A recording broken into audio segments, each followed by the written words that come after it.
Hello and welcome to This Week with Ajaz Haque. It is Saturday, May the 16th, 2020.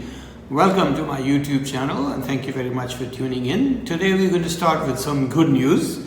The State Bank of Pakistan has reduced the interest rate by 1% from 9 to 8%, which is, it reduces the cost of doing business for the companies and industries.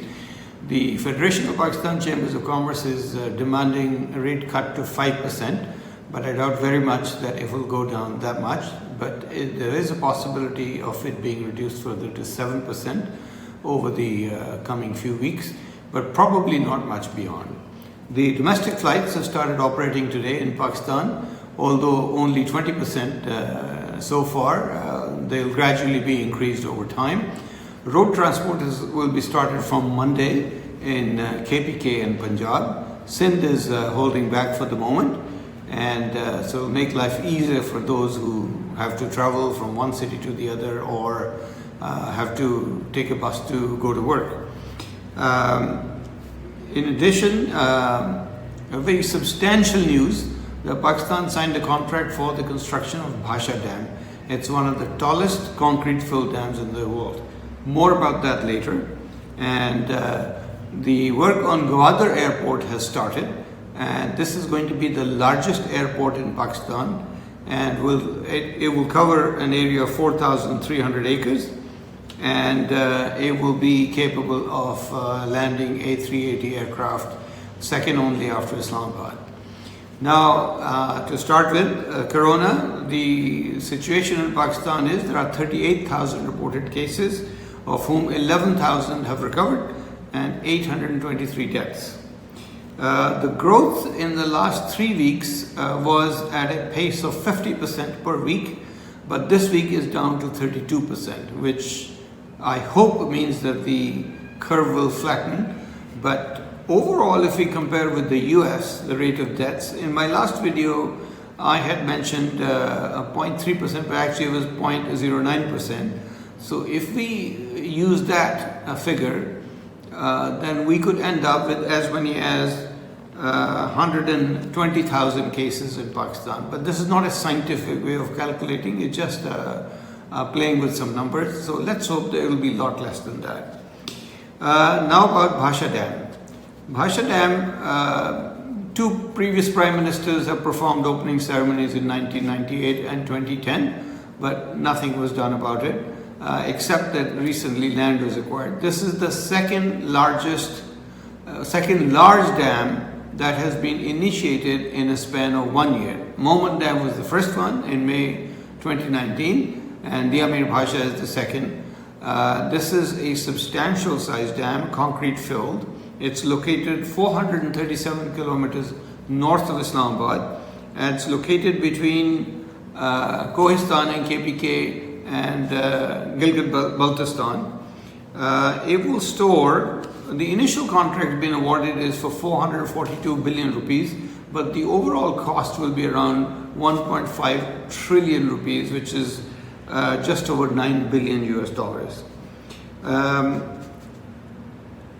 Parsha Dam will store 7.2 million acres of water, and it will irrigate 1.5 million acres of land.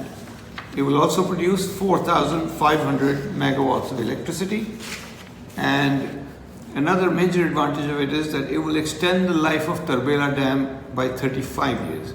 That is because all the silt that flows in from Indus River into Tarbela will then be checked at Bhasha, which is upstream from Tarbela on Indus River. Mohmand Dam, by the way, is on River Sawat, 35 kilometers from Peshawar. There are a couple of other projects also underway. Dasud, but that's not a dam, it's a run-of-the-river project, but it will be quite substantial also when completed. The completion date for Bhasha is 2028, if there are no delays. And the completion for Mohmand is 2024. Now, coming back to Gwadar, it's a $246 million contract awarded to the contractor, and the completion date is 2022. Now, some other news. The Chaudhry Brothers of Gujarat went to High Court last week complaining about the National Accountability Bureau, NAB, and their premise that their 20-year-old cases are being opened, and because they're old, they should not be open. A very weak argument, I would say. If there was corruption, then it must be investigated. Those cases were closed because they had decided to join the Musharraf government, and then through Mr. Musharraf's largesse, those closes were closed at the time. And NAB is now investigating. There's some money laundering involved and some foreign properties as well. It seems, from the reaction of the Chaudhrys, it seems that the chairman NAB has stepped on their tail. But let's see what happens. I doubt very much if the High Court will stop the investigation. Now, a word about the shopping hours in Sindh. There's a lot of confusion because the hours that are announced are varied from day to day, and who can open. First of all, those single shops are allowed to open, but in fact the large shopping malls should be allowed to open because they have controlled entry, they can implement the SOPs more appropriately, and there's more space and there'll be less crowding.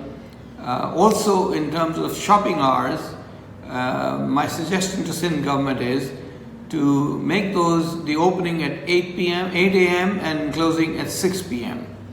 5 days a week, and keep the shops closed on Tuesday and Wednesday instead of Friday, Saturday, Sunday, because most people will only get time to shop during the weekend. Also, the lockdown at night should start at 8 p.m. and end at 6 a.m. so that it gives enough time to the workers and the shoppers to get home, and also for the workers to get to their work on time in the morning. So that's it for this week. Some good news in Pakistan, and hopefully the coronavirus curve will start flattening fairly soon. Thank you very much for tuning in.